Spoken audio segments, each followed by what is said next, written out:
За сайн мэдсэн үү? Өнөөдөр бидний найз Цэрэн нэмээ гэрэл зургийн үзэсгэлэнг ингээд 2026 оны 2 сарын 21-нд байж байна.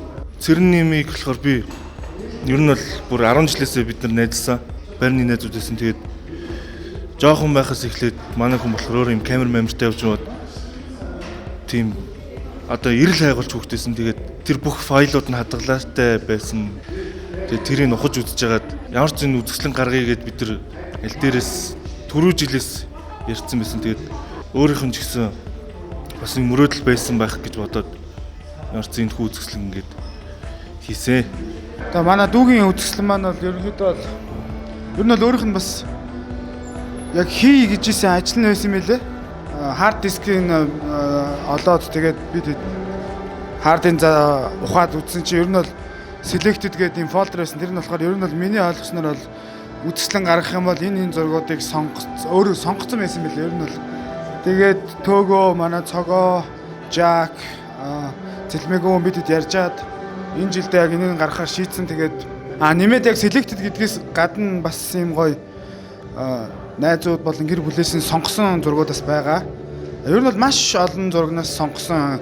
Тэгээ зарим нь бол зүгээр яг илүү одоо фотографи одоо тэр бүтээл гэдэг юм одоо юу гэдэг тэр өнцгөөсөө биш зүгээр яг маш их тийм гүн дурсамж агуулсан ч гэх юм уу маш их тийм одоо дурсамж сэдрээсэн зургууд байгаа. Жишээ нь яг энэ зогсож байгаа хэсэг бол ингээд манай хуучин гэр байдаг ч юм уу манай хуучин лагерын байшингийн зүгээр хаалгаар ингээд яасан байгаа ч гэдэг юм. Энийг ингээд ингээд харахад яг тухайн үеийн 15 20 жилийн өмнөх бас дурсамжууд сэтрэхээр тий зураг болгоны ард юм бас дурсамж байгаад хэлээ. Ер нь ингээ анзаархад ингээд энэ зургийг тэдэн сар бид тэгж явж байгаад ахуулсан тэр зураг байна.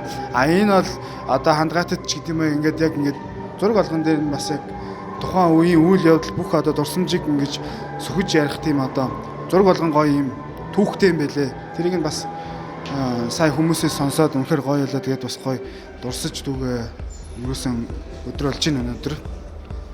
Цэг ахихаа тухайд гэвэл электроник хөгжимтэй анх танилцсан дурсамж байна. Тэгээд хамгийн их мэдчихсэн нь Chemical Brothers гэдгийгсэн. Тэгээд ингээ жоохон бахта партинууд руу яваад тэр партин дээр яг ганц мэддэг хөгжим тавьж ирсэн Демэмарс цэг ах манайсан. Чин манай хүний яг нэг юм 20 дүнгиж гарч ирсэн үеийн зурнууд баг шиг байсан. Би бүр жоохон байсан. Яг тэр үед л аяг их зураг авдаг байсан. Сүүл рүүгээ ер нь жоохон зураг авах нь басцсан байсан. Гэхдээ 20 дүнгиж гарч байгаа залуу ямар нэг юм үнцгийг ингэж харж өөрийн өнгө эсэг тэр үедээ ингээд тодорхойлцсон өөрийгөө ингээд энэ ингээд Цэрэн нэмэх гэдэг нь мэдгэтгэхээр өнгө эс үнцгийг олцсон байсныг нь яг үзэсгэлэн дээр одоо ингээд гарахт нь анзаарлаа. Тэгээд маш их бахархаж байна. Тэгээд санаж байна. За үзэсгэлэн бол аюу гоё болсон байна. Тэгээд өөрийнх нь бас хувийн уран санг одоо ингэж дэлгэж гаргаж байгаа нь бас аюу гоё зүйл боллоо. Тэгээд цэгитээс бас олон дурсамжууд их байдаг шүү дээ. Тэгээд 2017 оноос хойш танилцаал тэгэл олон ивентүүдийг хамтдаа хийж Улаанбаатар хотод бас тодорхой хэмжээнд электроник хөгжмийн тий багахан чамаа хэмжээгээр одоо юу гэх хувь нэмрээ бас оруулж исэн манай цэгийн чинь бас олон зүйлүүд хийжсэн. Бас тэрний сацуу бас өөрөө маш гоё олон артистик зураг авалтуудыг хийдэг байсан, видео хийдэг байсан гэдэг аюу тийм авиас гоё залуу байсан. Тэгээд бидэд бас одоо энэ хийж бүтээжсэн зүйлсийг цааш хөгжлүүлээ гэдэг одоо нөхөө үзэсгэлэн болоод эргээд бас нөгөө ивентүүдийг бас хөгжлүүлээд Улаанбаатар хотод бас электроник хөгжмийг дахин хөгжүүлэх, урагшлуулах үсийг одоо манерийн одоо өсч мөрөөддөг байсан зүйлсийг цааш хөгжлүүлээ гэж авч зорж байна да. Дурсамжийн дотроо орсон юм шиг амар гоё байна. Тэг яг амар гоё юм бэ гэдэг бүх юм ал цэгийн маань амар сайн баримтуулж авсанд нь үнэхээр талархаж байна. Тэг дээрэс нь энэ бүх зургийг маш сайн нэг ялгаж ангилж энд гаргажаад амар талархаж байна. Тэгээд ер нь бол энд хүмүүс зурган дээр гарсан хүмүүсийг баг ихэнхийн тань. Тэгээд одоо харахаар энд байгаа хүүхдүүдийг нэг идсэн шиг амар бүдүүн болсод л асан да тийм. 2016 онд би чи яг айгүй металл хөгжим сонсчод жоохон уйдцсан байсан юм аа. Яг ингээл бүгдээр нэг төрлийн хувцастай тий, нэг төрлийн үстэй, нэг төрлийн подолкноттай. Тэгэл тийм үед байж basement руу анх удаа орж яхад Demi Moore-ийн парти болж өстэй. Тайзан дээр болохоор Төгийн C2 тоглоод ямар кул залуусаа гэж хараад нөө нэг амар металл болсон байсан хүүхд чинь ингээд өөр хөгжим ерөнхийдөө сонсч эхлэв. Яц тэгээд playtime дээр ер нь явж байгаа таньдаг болол цээгтэй. Тэгэл ер нь мэдэх тусам амар кул санагддаг байсан. Ер нь бондгорын би ч одоо нэг юм ахархан бодолтой. Тэгэл бондгор хүүхдүүд кул биш байдаг байлаа шүү дээ. Ингээд энэ харж хамгийн юм бондгор кул залуу санагдаад psychedelic prism гэдэг Instagram-ын олцоод байсан чи дараа нь Rocket Band ямар дуу байлаа нэг дуу зүгээр YouTube дээр явуулсан чинь YouTube channel нь psychedelic prism гэхээс. Тэгээ ороод үзсэн чи Demi Moore-ийн баахан бичлэгнүүд тэгээд дээрс нөгөө нэг янз бүрийн сонь олддгоо цомогнууд ингээ байжс. Тэгээд айгу таалагчлаасан. Айгу их тийм эрэгтэй хөвгүүдийн тийм найзлахыг хүсдэг тийм багасаа найз байсан юм шиг тийм мэдрэмж өгдөг амар гоё залуу байсан шүү дээ. Цэрний маань битүүрээ одоо юу гэдэг яг дурсамж гэдээ ярихлаар битүүр нэг хамтдаа бас яг баримтат кино хийжсэн байна. Тэгээд тэр үед адилхан хоёулаа зураглаачийн ажиллаа хийгээд ерөнхийдөө бол яг энэ говь нутгийн тухай усны асуудлаар хөндөж баримтат кино хийжсэн. Тэр хамгийн гоё битүүрийн хамтын уран бүтээл дөө гэж би бас харж байна. За тэгээд мөн дээр нь яг нөгөө зургийнхаа ажил байгаа болохоор тэгээд бид хоёр өчигдөр яг бас Монголын одоо тийм 9-гийн зураг байна. За энэ ч маш тэгээд чин хүлгээ тэгээд цэрнэм би 5 тэгээд 5 гэрээ зурагч байгаа. Миний санахын light cultures гэдэг бүлгэн гэх юм уу? Нэг хамтарсан үйлчлэг хийсэн. Тэгээд яг тэр үйлчлэн дээр байсан одоо яг цэрнэний одоо яг энэ өөрийнх нь үйлчлэн гэдэг үзэхээр авсан гэрээ зургуудын үйлчлэн гэхлээр тэр үйлчлэн дээр авсан тавьсан зургнууд дотор бол байхгүй. Тэгээд яг энэ уран бүтээл маань байж байгаа юм. Тэгэхээр яг тэр үйлчлэнд оролцсон яг ганц зураг маань бол энэ. Тэгэхээр яг онцолж яг энэ үйлчлэнд яаж сууж байгаа нь энэ маань байгаа юм.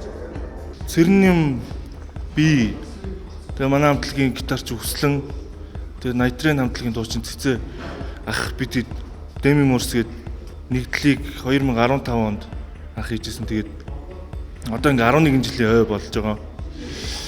Тэгээд яг Demi Moore гэдэг нь цэрнэмийг яг илүү өөрөө байсан болов уу гэж би боддог. Тэгээд яг тэр хүн одоо ингээд байхгүй болсон болохоор энэ одоо бидний үүсгэсэн одоо энэ олон жилийн юмыг яах вэ гэд бид нар бас түрүү жил ярилцаад за үргэлжлүүлэх нь зөв юм байна гэд одоо өмнө хийжсэнээс илүү нэг юм дараагийн төвшөнд нь хүргий л гэж одоо бодоол тэгээд илүү том хүрээтэй л цаашаа хөгжүүлээд явъя л гэж бодож байна.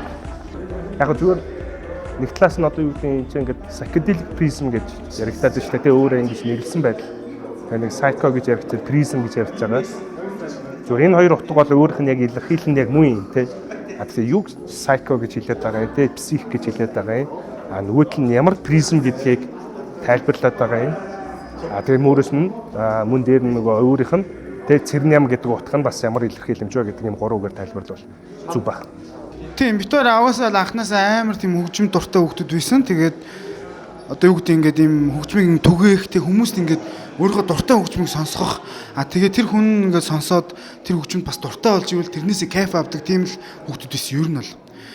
Одоо бид хоёр ч юм уу ингээд компьютерийнхаа спикерийг цонхны давцсан дээр ингэж тавиад цонхны порчгийн дээр тавиад гадаа сакс тоглож байгаа хүмүүст ингэж дуу тавьж өгч мөгдөг. Гэхдээ хин гэдг нь мэддэхгүйгээр зүгээр л өөртөө хүмүүс дуу сонсгоод тэгээд гэртээ байж идэг. Нөгөө хүмүүс нь хаана хинч сонсгоод байгаа мэдгүй тэгээ байж идэг тийм хүүхдүүд байсан. Тэгээд ер нь яг ингээд энэ одоо бит хоёрын юу бол тэр багасаа л гисэн юм шиг байна гэж боддیں۔ Тэгээд ирээдүйд Demi Moore бол угаасаа зогсолтгүй явна. Тэгээд манай дүү бас яг одоо сүүлийн одоо жилүүдтэй те амьд байсан жилүүдтэй бид хоёрын уулзалт ингээд яриагаар бас ингээд хийх гэж байгаа юмаа ярьдаг те зорилгоо ярьдаг мөрөөдлөө ярьдаг би ийм юм хийнэ одоо ийм кино хийхний санаа орж ирж байна гэд ер нь ингээд юм ярьсан тийм одоо цохолгосон юм байдаг тэдрийг нь би бүгднийг хийж гүйцэлдүүлээд яг ингээд өөрийнх нь ярьж ирснээр тэг өөрийнх нь тестээр өөрийнх нь одоо мэдэрдэг ертөнцөөр өөрийнх нь хардаг өнцгөр хийж өгслүүлж дуусгаад бас ингээд яг тэр юм ин хөрслүүлээ л гэж байна маш их боддог доо. Тэгээд битэрийн одоо нэг зураг байгаа. Энэ болохоор хамгийн анх Demi Moore энэ постерыг авахулжсэн. Найнагийн их дэлгүүрийн хойдлын байранд тэгээд найнагийн эмээгийн тэгээд хоёлаа ямарч нэг постертэй болъё гээд. Тэгээд найнагаар зураг авахулаад ингээд янз бүрээр авч үзээд тэгээд ингээд харсан чинь бас ингээд амар гоё моментууд үлдсэн байгаа юм шиг санагдсан. Надтай холбоотой тэнд нэг зураг байгаа. Тэгээ би ингээд Жон ми ингээд царай бүдэг тэгээ цаана маа авид гарцсан байсан. Тэгээд би мөн үү шиг бага харж байд. Тэгээ нэг арга гисныхаа бүтцээр бодохоор мөн байна. Гэтэ турхаа лайсан. Тэгээд өөр зурнууд байгаа гэсэн тэгээд яг уу байгаа л гэсэн. Тэгээд энэ бол үгээр хэлээ аргагүй юм гоё нөө. Зургийн өслөө их гоё зохион байгуулалттай одоо юу гэдгийг айгаа кураторын хувьд одоо хийж байгаа зүйлсүүд нь айгаа гоё харуулж дэлгэж тавьсан байгаа нь айгаа сонирхолтой байна. Одоо зургнууд нь хүртэл ингээд нэг илэрхийлэмжүүдийг ингээд булан болгонд харуулж байгаа нь бас айгаа гоё харагдаж байна. 20-д наснд ингээд явж байхад ингээд хүмүүс айгүйх масктай айгүйх харагдав. Ялангуяа эрэгтэй хүнтэй харьцахтаа нэг тийм альфа байх гэдэг байгаа ч юм уу тийм байдаг. Гэхдээ манай хүн бол яг ингээд ямар ч тийм худлаа юм байхгүй шууд ингээд хүнтэй харилцдаг амар юм genuine цөөх хүмүүсийн нэг л дээ. Тэгээд урланд гэсэн. Тэгээд урланд болохоор тийм ерөнхийдөө одоо биднэрт бол энд байгаа зургнуудаар ингээд өөрийнхөө нүдээр зөвхөн ингээд бид нарыг ингээд хараад үлдээсэй гэж үлдээсэн те. Өөрийнхөө ингээд өнгөөр магадгүй энэ хүний нүдний шилний тэ өнгөөрн ч юм уу өөрийнх нь нүднийх нь тусдаа нэг харцаар ч юм уу энэ хүнд ингээ харагдсан юм уран бүтээл тэ юм мэдгүй одоо Demi Moore гэдэг яг psychedelic prism яг юм ертөнцид байна. Тэгээд Minutes тэгээд айгуух мундаг бүтээлч үе дээрээ явж исэн. Тэгээд ерөнхийдөө нөгөө нэг энэ зургнуудаараас ч гэсэн яг хойно үлдсэн бид нартаас амар цэвэр genuine бүтээлчээрээ ингээд яг ийм байгаараа гэдгийг бас ингээд тодорхой хэмжээгээр lesson ч болгож юм уу те эсвэл backup болгоод үлдээсэн юм шиг айгуугаа санагдаж байна. Тэгээд хайртай шүү чамдаа. Дотор цэг байгаа гэж баа үргэлж байж тэгэл хаа ингэж боддог чи наа мартах гээд нөө нэг дуумаас асар яг нэг тийм санагдаад тийм чи наа одоо марчлахгүй шүү дурака гэж байгаа ч шүү яг нэг хамт байсан тийм нэг сонсчихсан доонооч тийм үний тарилцуулж исэн тийм хөгжнүүд нь яг тийм санагдулдаг. Яа энд байгаа хүн болгоны дотор яг ингээд зээгийн жоохон хэсэг нь ингээд байгаа юм шиг гэдэг нь ингээд харагдаж байгаа. Тэгээд энд ирсэн бүх хүмүүс тэр сэтгэлийнхаа гүнд байгаа тэр нэг цэгээ ингээд нэгнтэйгээ хуваалцаж тэр найзгаа дурсгаад тэг ингээд ирж байгаад нь бас маш их сэтгэл хөдлөж байна. Сайн байна. Тэгээд яалтчгүй ингээд одоо найзгаа ингээд амар санаад идэх байхгүй. Яг ингээд нэг юм орон зай ингээд дутагдсан тэгээд нэг юм үлдээгээд явцсан юм шиг эсвэл аваад явцсан юм шиг хамт байгаа юм шиг одоо тэгж мэдрэхийн тулд бас эдрийг хийдэг байж магадгүй те. Одоо яг энэ бүтээлүүдийг ингэж гаргаж ирж мөрөөд. Тэгээд хайртай шүү найзтай. Харж байгаа байлгүй дээ. Хайр, инх тайван, их чөлөө. Энэ бол чи